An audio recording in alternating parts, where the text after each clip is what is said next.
balon, tonirovka, e'tibor etib qarasizlar. Kardinal zo'rundan chexol, 7 ko'riklari bor. Magnitofon bor, abezi bor, 24 bezlik tosh avtomat. Taptoza.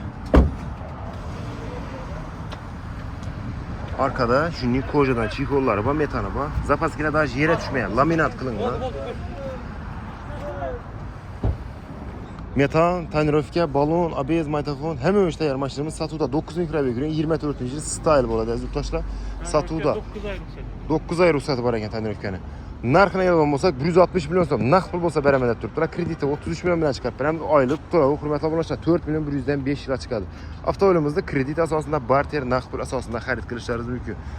Aziz yurtdoshlar, sizlardan shuni sotib olgan mashina bo'lsa, bemalol olib kelaversak, kelsangiz kelishsak, naqd olamiz. Siz bilan bizga kelishib, sotib berish variant orqali savdo qilamiz, xohlasangiz. Kuzatib o'tirganlar uchun rahmat, kelaverasizlar.